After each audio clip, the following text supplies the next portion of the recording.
Hey everyone, welcome to the Eagle Eye Podcast. He's Ruben Frank. I'm Dave Zangaro. Rube, how you doing? I'm all right. All right. I'll You're live. powering through. On the injured list a little bit. I'm on the non-podcast injury list. Just a tad. A little under the weather, Rube. You were not able to make it to practice today, but I was there. I have a bunch of observations. Want to get your take on a few of the things that happened today. First, though, I wanted to mention Sunday we were out at the public practice. It was a lot of fun. Did a Q&A. Got a bunch of great questions. Got to meet a lot of listeners, which is always a lot of fun. It was good. Yeah, it was a really good time. It was very warm, like last year, but it was great meeting everybody. A lot of people came over, and we really appreciate your support. And so many people, just told us they never missed the pod, which we really appreciate, and it means a lot. And it was great to meet everyone. Yeah, it was. It's always nice. All over, Dave. There were people came down from Boston for that practice. We met them. There were people from Harrisburg, people from all over the place. It was great. Yeah, and it's always fun to kind of put faces to names. Like I'll see people sometimes tweet at us and they're like, "Hey, I'm this person." And you're like, "Oh, okay, I know you, but I don't know you." Yeah, and thanks to Alex, Ruan, and Ashley, and all the people that came out and helped from NBC. We couldn't have done it without you guys. We appreciate it.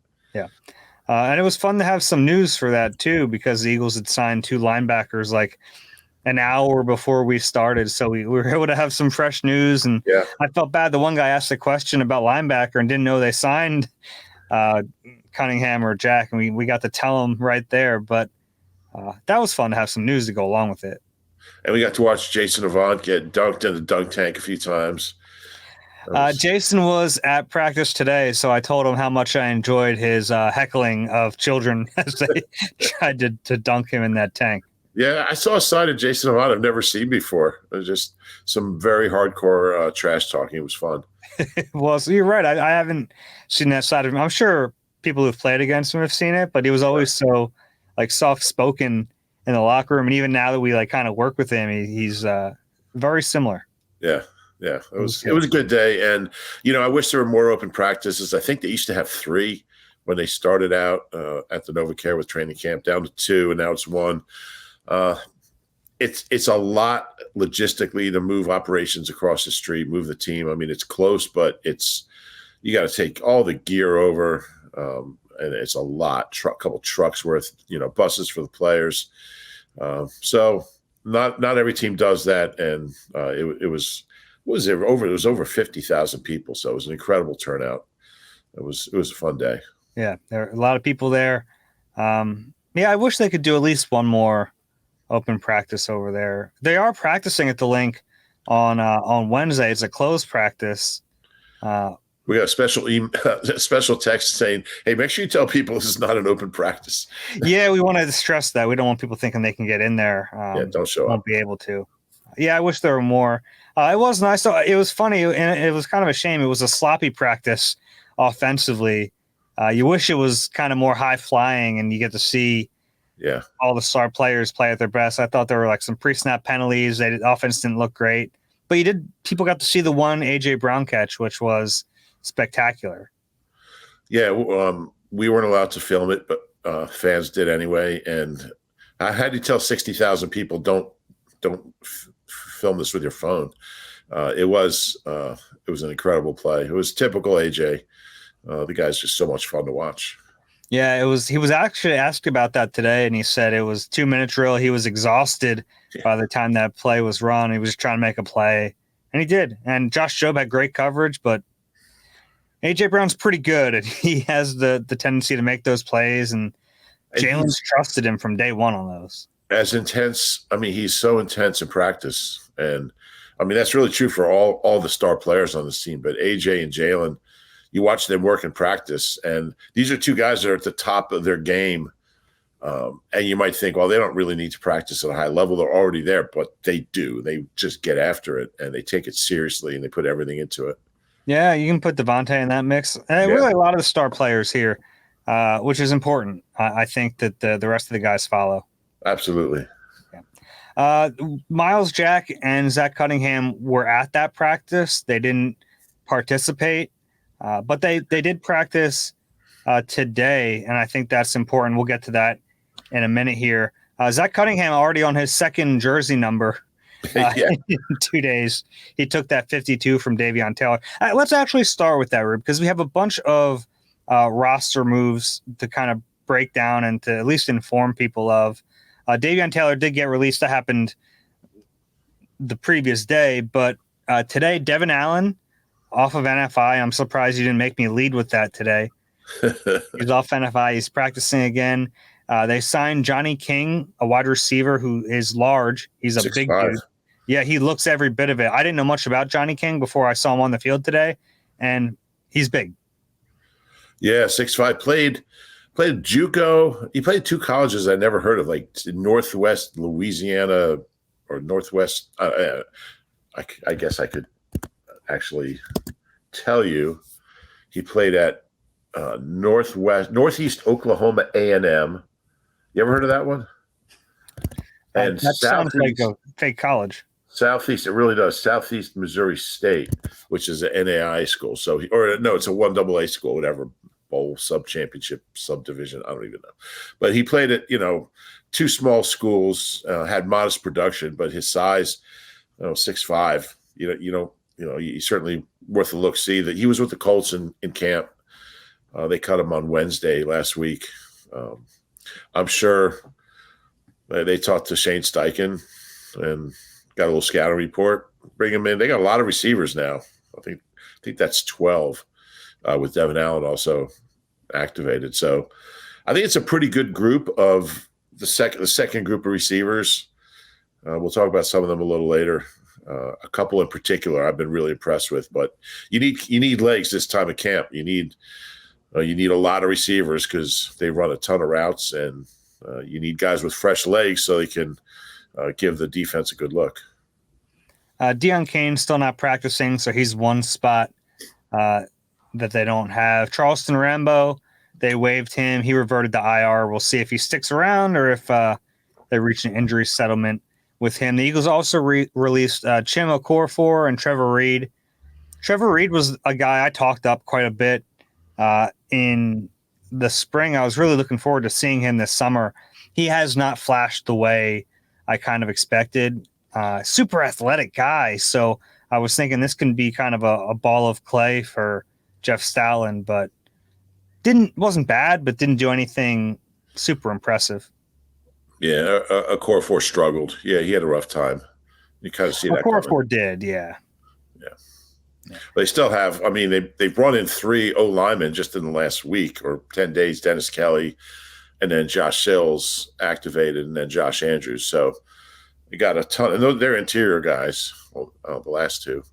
So they're up to, I believe, something like 17 offensive linemen. They got a ton of them in camp.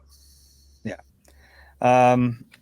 Injury report. Nakobe Dean's still not practicing. He was working on a side field, though, so that's a step in the right direction. Looks like he's getting closer. And Nick said he's close on Sunday before the practice. He doesn't say that unless the guy's like really pretty close. Yeah. So I was watching him a little bit on the side field. Looks like he's moving fairly well for a guy with an ankle injury. So hopefully we'll see him back on the field pretty soon, because it's really tough to get a sense of what this depth chart looks like at linebacker without him on the field. Right. And he needs the work. He's never played in the NFL other than a couple of reps, so he definitely needs the work. Yeah. No Patrick Johnson still. He was watching practice still. No Deion Kane. The good bit of injury news, James Bradbury back on the field with that groin injury. And Devin Allen also limited as they kind of ramp him back up. No team drills for Bradbury, did individual still. Yeah, and that's one that you don't worry about. You certainly don't worry about James Bradbury missing time as much as Nakobe. And the good thing about having Bradbury out is you get to see some of the younger corners, Keely Ringo and Josh Jobe, and where everybody stacks up. So certainly not going to lose a lot of sleep over a guy like Bradbury missing a few days. Yeah, get him healthy. Yeah. Depth chart stuff is notable today, and really it starts with linebacker. I know they're kind of low on numbers still, but Miles Jack out there with the first team in his first practice. I thought that was a little surprising, honestly. A little surprising. Doesn't know the defense, but he's a guy that's played so much football. He's smart. He can come in. And when did he get? He probably got here on Sunday. Yeah, he was here Sunday. So he just, learned some plays yesterday.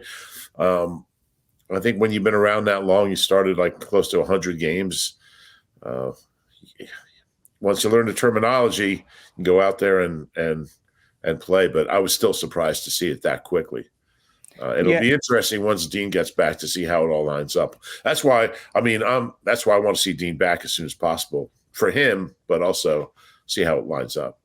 Yeah, because you just really don't know until he's back. They were mixing and matching a little bit today. They started off with Miles Jack and Nick Morrow, and then Christian Ellis was on the field, and it was just one linebacker. And then eventually they were rotating with Ellis out there, and then they're rotating between Morrow and Jack. Zach Cunningham did not see any first-team reps, though. He was with the second team and a little bit of third team. Jack also got some third-team reps. They're light on numbers, like we mentioned, and those guys really do need the reps in this new defense. Interested to see if Cunningham is just behind Jack, like maybe they just like Jack better, or if we'll see like the reverse of that on Wednesday. Yeah, it's a great question. I mean, it could be that this defense is closer to what Jack has run in the past than Cunningham. I don't know. But my guess is we'll see Zach Cunningham get some first team reps tomorrow, Wednesday. Yeah. We didn't really talk about this much because we were at the Q&A on Sunday, but of those two players, does either one kind of intrigue you more than the other? I don't think so. I don't think. I mean, I need to see him first. No, I think they're both veterans. They're both smart guys. They both played a lot of football. They both understand the game. So I can't really separate them. I mean, they're kind of similar guys, experience-wise, age-wise. They're both second-round picks, I think. So I don't think I can separate them as far as who I'm more excited to see. I think it's just going to be about who picks this defense up more and quicker, and who goes out and makes plays. Yeah, I think for me, if I'm asking myself that, it's Jack. I've always kind of been a little infatuated with him because of how athletic he was. Played running back at UCLA. He was a good running back in college. Very good running back. It was funny today. Darius Slay during Brian Johnson's press conference came over and lobbied to play on offense, and it got me thinking: which defensive players would you most want to see on offense? And Miles Jack is like now at the top of that list for me. Obviously, they're not going to do that, but a super athletic guy that there was some injury concern about him coming out of UCLA. Yeah, but he's played. I mean, he hasn't been a major, maybe like he hasn't played as well as he could have if he didn't have the injuries, but like he's been on the field a bunch. Yeah, it's funny to me how I think somebody brought this up in the presser on Sunday, how, they brought in Sue and Linval Joseph last year as a kind of a ticket. And these two guys come in together as well. So they brought in two defensive linemen at the same moment. I think it was like an hour apart. These two guys were the same instant. Yeah, I think the Eagles were pushing that a little bit. It seems like it's not the same to me, though. Well, no, it's not the same because it's not the middle of the season. Yeah, and it's interesting to me. Sure, but you also rotate. We knew when they brought in Sue and Joseph that they were both going to play. I don't even know if we know both these guys are going to be on the roster. No, that's true. That's fair. It's just a little parallel, but it's different in as far as playing time. Yeah, that's true. I think who knows? I mean, they might be. I mean, who knows? They might both have roles. It's possible. It's possible. Maybe they don't want just two guys. Maybe they'll rotate. That seems hard to believe to me, but yeah, I think you're going to want to have one guy out there, and it's probably Nakobe. It's still. Yeah, I would think so. I asked Nick about Nakobe, and I don't think this is a reflection on him as a player, but it might be a reflection on realizing that if he's hurt and you're down to whatever you had left, that's not a good situation. Yeah, I think, and we talked about that even before this. I mean, there's I don't want to say the cupboard was bare, but they have no experience. I mean, Nick Morrow's played, but I mean, I don't know if he's going to make the team. So yeah, I would say he's not now. Like that, and we don't know that for sure, but he's the guy. I don't think it was a reflection on Nakobe. I think it was a reflection on the depth and Nick Morrow. Yeah, I would agree with that. If I had to guess, I'd say he doesn't make the team now. Yeah, I think that's fair. Okay. Some other depth chart stuff from today. Josh Jobe continues to be a first team outside corner without Bradbury in team drills. Mixing and matching going on at safety. Some Terrell Edmonds, some Kayvon Wallace. Sidney Brown getting more and more second team snaps. I think we're getting pretty close to just seeing him rotate with the first team. I think so too. And I like the way you put it in your obs. He's like working his way up the depth chart. That's what it seems like. He's such a mature kid, intelligent kid, thoughtful, kind of comes across like a veteran, 23-year-old kid. I wouldn't be surprised if we see him in the next week. I mean, I think if they were settled on a second safety, we wouldn't see them alternating between Edmonds and Wallace. So I think we'll see Sidney in there before too long. Yeah, I think so too. Jalen Carter got some first team reps today, and I think that's maybe less notable in some other positions because we know they're going to rotate right on the line, but he similarly has been working his way up. I thought he had maybe his best day of practice today. Yeah, and you kind of, I mean, I wasn't there, but you could kind of see it coming. I thought he had a good day.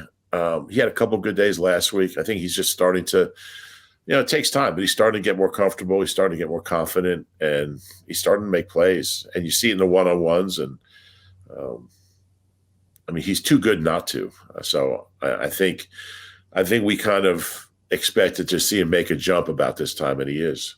He's finally started to really flash in one-on-ones today. I'll get to that. I can't wait to see him enjoy practices. That's going to be fun. Yeah, that will be fun. Mekhi Gardner got some second team reps today at cornerback. He's outperformed Eli Ricks. Eli Ricks was the guy who was the more ballyhooed player. At one point, he was projected third, fourth round pick. First round pick. Oh, yeah. At one point he was, but even coming into the draft, I mean, he was still expected to get drafted. He was a big time prospect. And I don't think Gardner was, but you would know better than me. But yeah, he's a big guy. Knows he's physical. He knows how to use his body. We talked about him, moving to safety at some point, but I'm a little surprised he got those reps, but he's earned them. Mm-hmm. And look, you have to still remember that Bradbury's not there, so there's the trickle down. But yeah, Gardner's ahead of Eli Ricks. He is, and Jobe's ahead of everybody. Yeah, pretty clearly, he's pretty clearly the third outside corner right now. I think that's fair. Second team offensive line, some actually real big shifts on the offensive line depth chart. Josh Andrews, second team center. Yeah, and it needed to happen. Brett Toth has been a disaster there. So he was moved to third team guard. Yeah. So when you not only lose your second team status, but you lose your position, that's not good. And Stout just said the other day that center's his best position, and now he's not a center. So that doesn't augur well. I don't know how. We trust Jeff Stoutland more than any coach, but I can't believe he believes that.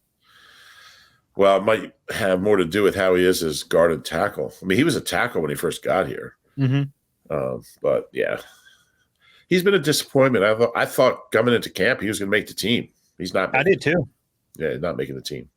Yeah, and it was really kind of handicapping the entire second team offensive line because he couldn't get the ball to Mariota in shotgun. So I thought Mariota looked way better today, and it might just be a product of the guys in front of him. We also saw Josh Sills get put in with the second team pretty quick. I don't want to get too deep into the Josh Sills situation, but he's back on the team, was acquitted on Friday, found not guilty by a jury, the rape and kidnapping charges back in Ohio. So He's back with the team. He's off the commissioner exempt list. He's fighting for a roster spot. I think he has a shot to make this team. Yeah, and I don't want to get into the case or anything. That's over with. But and I mean, I can't. I'm not really in a position to comment. But it really is surprising that he would be able to go from what he was going through legally to coming right in Saturday, Sunday, Monday, 3-4 days later, and taking second team reps. I mean, he hasn't been with the team since NFC Championship game week, end of January. So, I don't know. According to what I think, as I understand the rules, if you're on the commissioner's exempt list, you're not allowed to practice, not allowed to play in games, obviously, but you are allowed to be around the team in the facility. I wonder if he was. I don't believe he was. He might have been back in Ohio the whole time. I don't know. My understanding is he was mostly back in Ohio on the farm where he lives. Which is like he even asked him like how were you staying in shape, and he said I wasn't lifting as much. I was on the farm trying to do as much as I could to be ready. I'll have a story on Josh Sills probably tomorrow morning if you're curious about what he said in his first comments since rejoining the team. I don't know if we want to get into those here. Yeah. Not quite the form, but sure. I think he has a shot to make the team. Well, if he's got second team reps his first day back, then he's got a shot. Yeah. And the Eagles kept the roster spot for him. They didn't have to.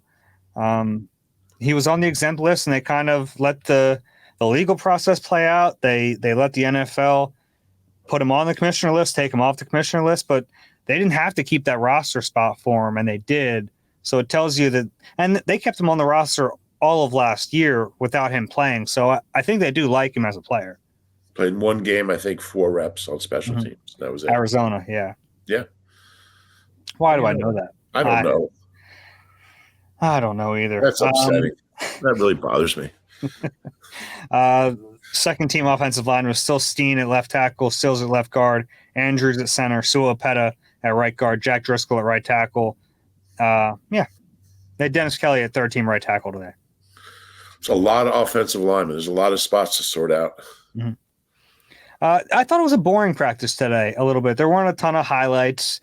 The biggest highlight was Reed Blankenship had a diving interception on a deep ball from Jalen Hurts. It was underthrown to Quez Watkins. It wasn't a pretty pass, but I thought it was going to just fall incomplete, and Blankenship covered a ton of ground, was able to kind of make a diving interception right by the sideline. There were no refs today, so there wasn't a zebra out there to rule it in or out. The defense started celebrating, but then you could tell like the Eagles staff ruled it in. It was an interception.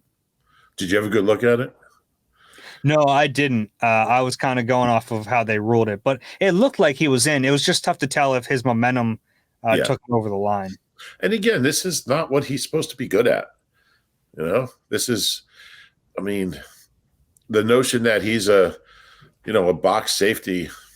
I mean, he's proved that right, proved it wrong last year. He's not the fastest guy, but he's so instinctive that his range is more than it should be for a guy with his speed, I think, because his brain becomes such an asset and he can overcome his lack of world-class speed. He's not slow, but he's certainly not one of the faster safeties, but he just has that ability to break quickly on balls, and he understands exactly what offenses are trying to do. Pick off Jalen Hurts in practice, it doesn't happen much. He doesn't throw many of them. Man, just a second one all training camp. It was a great play. Yeah. Yeah, they just never hesitated to give him every rep, and you see why. He's had a good camp. He's had a really, really good camp.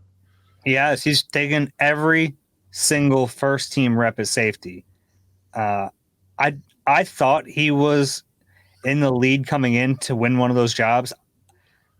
If you were to tell me they'd be rotating a ton, but not him, I don't think I would have believed that coming into camp. I'm not shocked. I mean, I thought he played that well in those 4.5 games. I thought he earned it. To not rotate at all? Yeah. Yeah, I think I said that before. I think I said he's one of the guys before camp. Okay. So I'm not that surprised. All right. I'm a little surprised that that they just basically said, this is your job. We'll figure out the other spot. I thought we'd see some different combinations in there. He's certainly played well. Yeah. But 4 games as a starter is not a huge body of work. Picked off Aaron Rodgers on his 9th career snap. Yeah. That's Didn't impressive. Josiah Scott get him too? He did. So let's not make that to be a huge thing. Well, Josiah Scott had played before. Okay. Reed had. He'd played 2 snaps before that Packers game. Yeah. Anyway. Still, we're seeing Justin Evans work with the 2s and then with the 3s a little bit. He did have like almost a near interception on Jalen Hurts today. I didn't rule it an interception. It was in a kind of a situational period where Jalen had to throw the football. There was no reason to hold it, and Evans did catch it, but Janarius Robinson also probably had a sack on the play anyway. So you might see out there that Jalen threw 2 interceptions today. I called it 1. Well, that's official to me. Okay. Thank you. I appreciate that.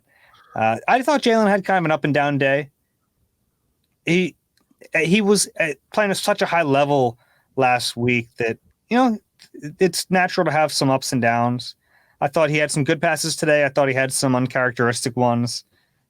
I thought he had a lot of pressure in his face for whatever reason today, and that affected him. A lot of this is situational too. Like you're in a 2-minute drill and you're going to play it differently than another part of a situational drill. He's thrown a lot, and he gets a lot of reps. First team gets a lot of reps. He's thrown a lot of passes. Could be a little arm weary. Maybe. We know he's certainly not going to get any work in the preseason. So that's true. His best pass of the day came in 7-on-7's Olamide Zaccheaus down the sideline. Nice play from Olamide. He's had a quiet camp, but he showed up there. Yeah, he's had a really quiet camp. He needs to assert himself. That's another competition that seemed to coming in. Quez versus Zaccheaus seemed to be. I thought Zaccheaus coming off, but I also you have to remember Quez is not new here. Zaccheaus is, but Quez gapped him right from the get go. Zaccheaus has a lot of ground to make up. Play like that can't hurt, but Quez has been really good. Really, really good. Yep. Some O-line, D-line, 1-on-1s. It's so funny. Whenever I try to say to myself, I'm going to watch 7-on-7s today, I'm going to ignore the 1-on-1s happening on the other field. I was up in the bleachers today, and my focus slowly started to gravitate toward the 1-on-1s. So I ended up with a bunch of 1-on-1 notes. It's the best. I love 7-on-7, 1-on-1s, 11s, but 1-on-1s to me, linemen 1-on-1s are the highlight of camp. I agree with that. I love them. Yeah. Lane Johnson, so good. I wrote that he engulfed Hassan Reddick early on a rep, and that's the right word for that. And then a little bit later, Haas went against Jack Driscoll and smoked him. And I was kind of far away, so I was like, wait, did he just do that to Lane? And then I noticed pretty quickly that it was not Lane Johnson. Just a little gap between Driscoll and Lane. A little bit. I thought Fletcher Cox beat Cam Jurgens today. For the most part, Cam's done really well against Fletch in those drills. But, hey, Fletcher's going to win some of those. He's been doing this a long time. Landon Dickerson beat Milton Williams. Mailata shut Derek Barnett down. They go through from side to side with that first offensive line. Jalen Carter looked good in 1-on-1s. Looked good against Suopeta. Looked good against Cameron Tom a little bit later.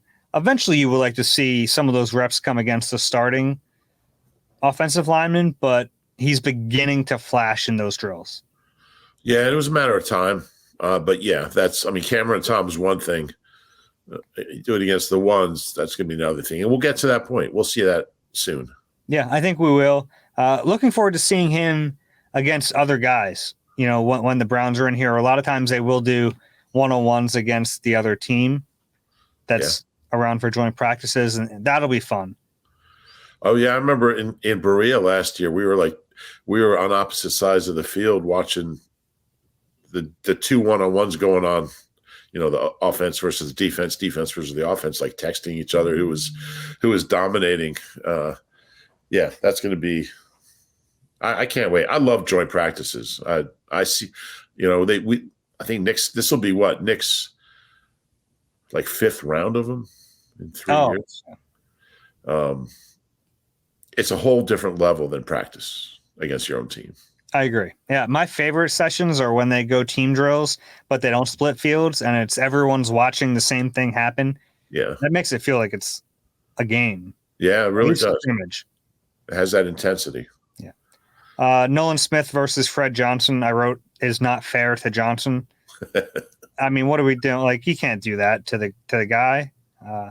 Nolan is just too fast. Nolan's just going to shine in one-on-ones. I mean, he's just so quick. Yeah. Moro Ojimo back at practice today. And here's my tribute to him. Oh, that's very nice. You got your Texas shirt on. That's a good sign. He got poked in the eye on Sunday. So yeah, he looks that's okay. A scary thing. It's a scary injury. Mm-hmm. Yeah, it was, I believe, Roderick Johnson, and it was one-on-ones, and it was first contact was it looked like Three Stooges a little bit out there, but he's okay. It looks like back at practice had a good one-on-one rep. He's flashed over the last week or so, I'd say. Yeah, he's an interesting guy. People love asking me about him. People really like him. I mean, he's a late round pick, and he's got a great personality and good size. Good. He's a guy a lot of people are rooting for. Mm-hmm. Yeah. He's got a shot. One of my favorite anecdotes I've gotten in my Surviving Camp series was him telling me he sang Amazing Grace at the Rookie Talent Show because he knew no one could boo gospel. Yeah, that's great. It's good. Good stuff. That's a veteran move. Absolutely. Joseph Ngata made some more catches today. He is very sneakily putting himself on the radar to win a roster spot that I don't know exists, but he's looked good. Well, is Zacchaeus a lock? Probably not a lock, but still way more likely to make the team. Yeah. But Ngata's really, really elbowed his way into that competition. I think he's been the fourth best receiver in camp. I don't think that's crazy. Yeah. He's caught the ball more than Zacchaeus. Brink Covey's been kind of quiet, which, look, he's more of a specialist. I think Jaden Hazelwood's done some nice things. They've been running him in the slot. He has good hands. You see him kind of pluck the ball out of midair. But we've seen Tyreek Cleveland make some great catches. Yeah, he's made a few.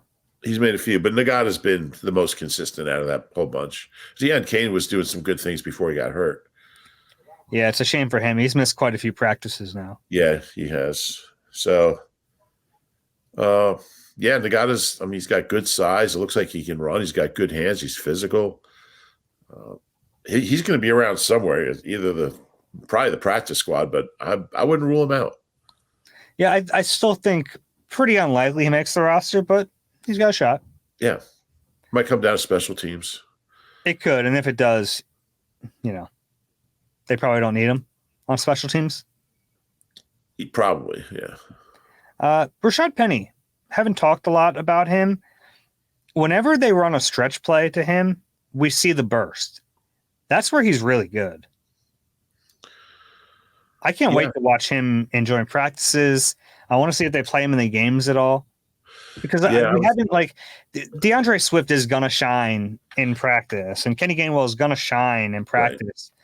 Right. Penny's a guy who I think until you get into real game situations, you're not going to see what he can really do. I think that's true of Sermon as well. Mm-hmm. I think it's a lot easier for the receiving backs to shine just because of the nature of the way they practice and receiving plays versus running plays. And let's face it, Sermon and Penny, they both say they're good receivers, but they're here for their running ability. Gainwell and Swift are receiving backs, so they have more opportunities to shine, and they have. But yeah, joint practices and preseason games. It'll be interesting to see who plays out of that running back group in the preseason games, because like if they don't play Swift, they're basically saying, all right, he's got a roster spot locked up. We need to see the other guys.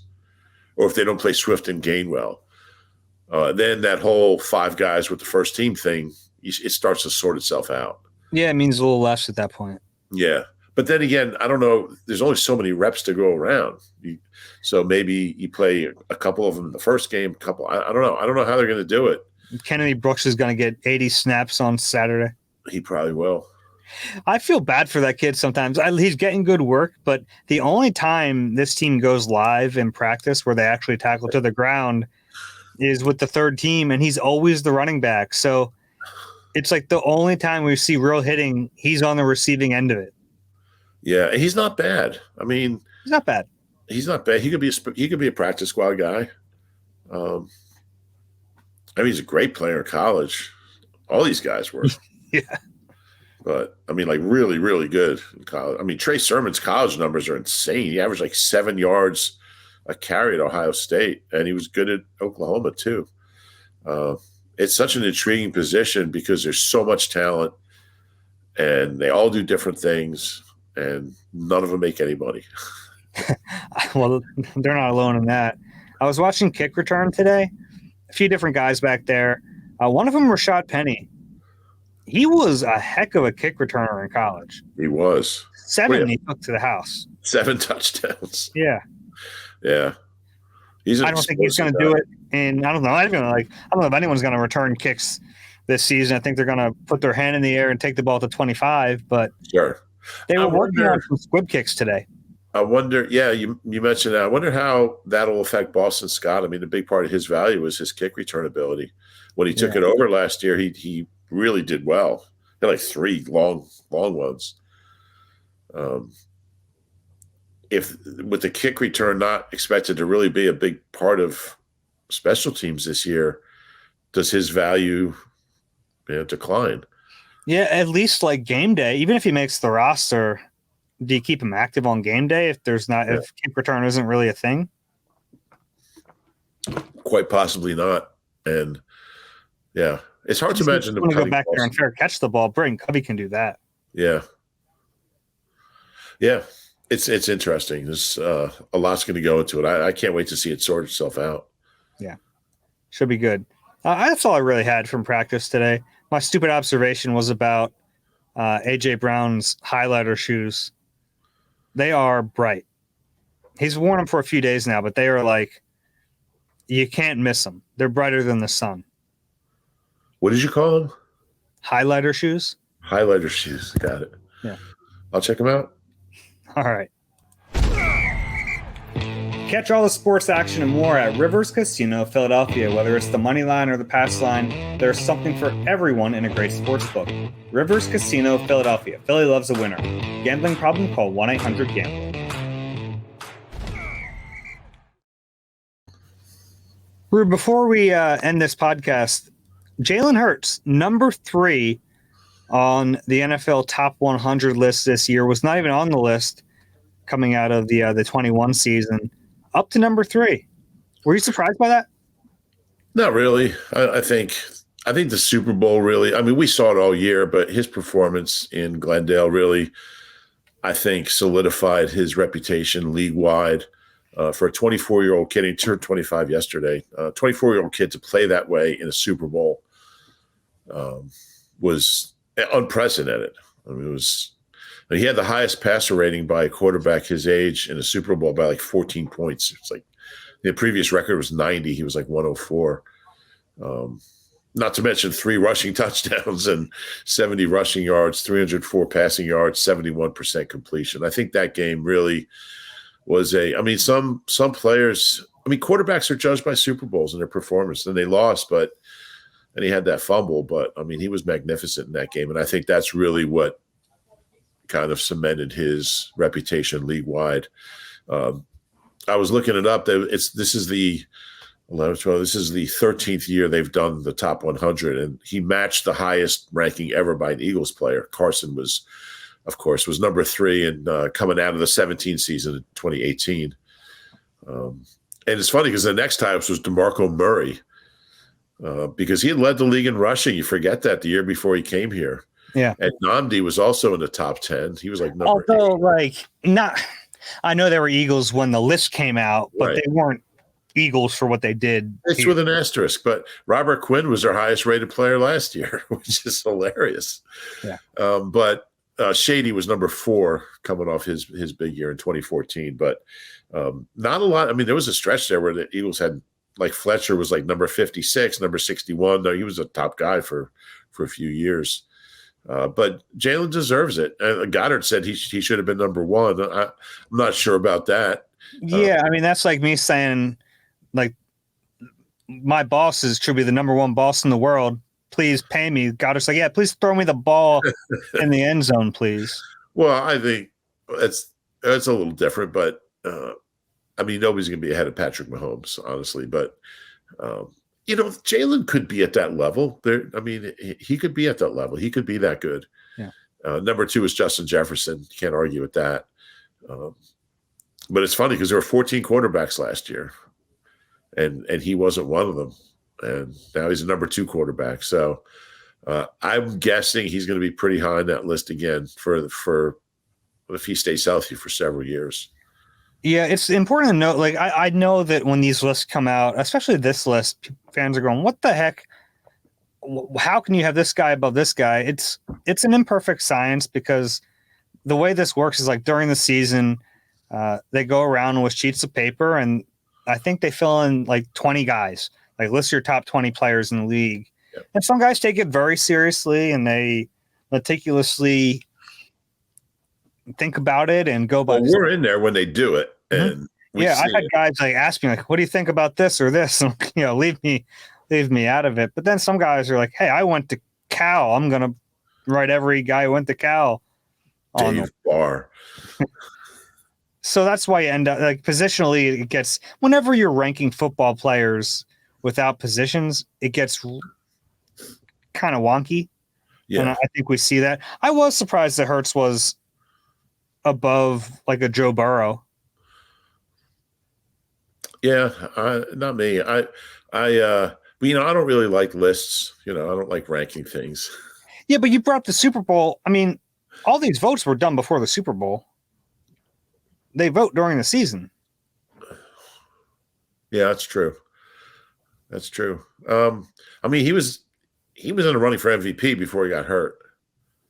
I mean, he was that good, and I think he's just such a different player. I think NFL players just have a lot of respect for his approach and his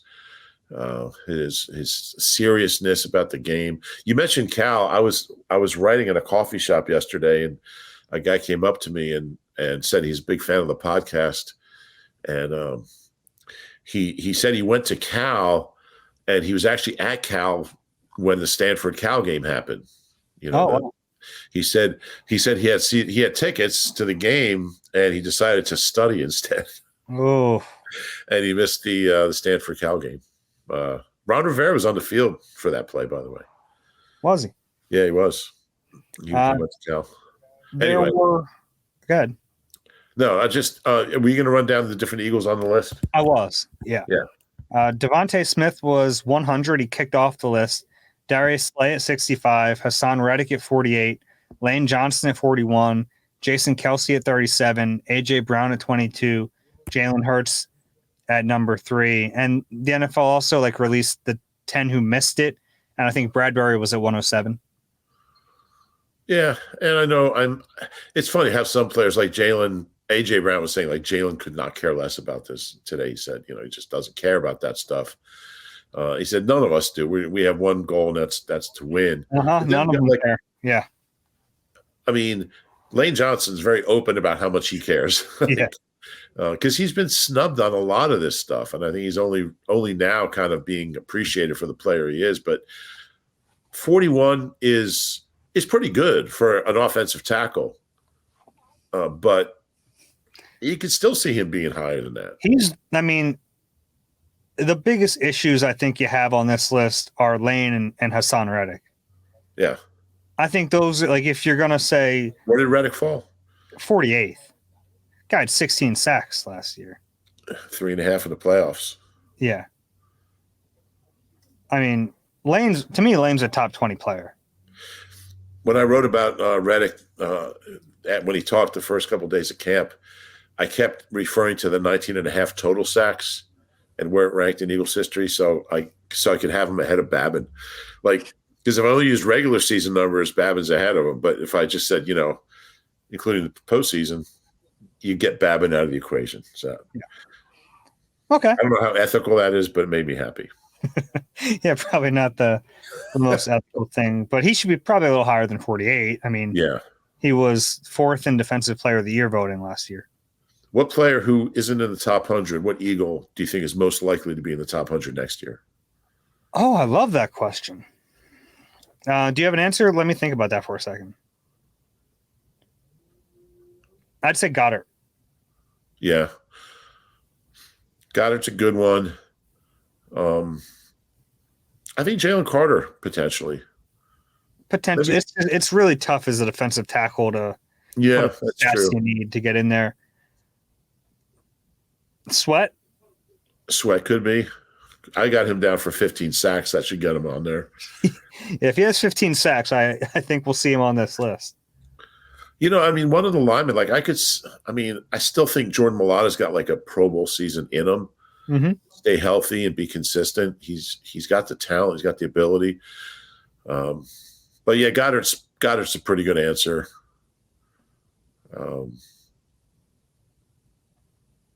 Devontae made it at 100.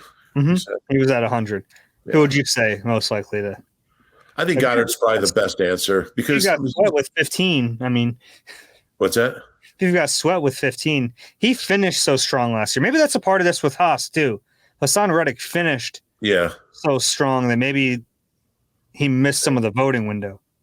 Goddard was going to have 1,100. He was on pace for 1,100 yards when he got hurt. That 1,100 yards for a tight end, better get him on that list. So I'm going to agree with you on that one. Okay. Yeah. All right. You want to wrap this up? Yeah. All right. Well, I hope you feel better. I feel better already. I think just doing the pod was therapeutic. I'm gonna be down there come hell or high water tomorrow. I ain't missing 2 practices. Okay, I like that. I never missed a practice when they were at Lehigh. 17 years I was at every practice. It's a good streak. It's over. Yeah, it's a shame. I don't think I've missed a training camp practice since I've been back on the beat in, I guess the 2016 training camp. So since then, I haven't missed one. I think 2020 training camp was an interesting one. They had little boxes we had to stand in. Yeah. I don't know if I've missed a practice. You missed a practice. Oh, when you had COVID. Oh, that was a forced miss practice. Oh. Yeah. Ugh, that's true. Dave, I remember you were sitting across from me in the meeting. We're waiting for our calls to, we're negative. We can go into, and I hear, oh, bleep. You were fine. You were totally fine. I felt totally fine. It was Christmas Eve, I think. Oh, was it? I had to miss dinner with my family that year. Yeah, they were happy. Now we don't have to hear about Joseph Nagata the whole dinner or whoever. If you enjoy the Eagle Eye podcast, please rate, subscribe wherever you get your pods. If you're watching on YouTube, click the like button, subscribe there as well. We'll be back with you tomorrow. For Rube, I'm Dave. This has been Eagle Eye. We'll talk to you soon.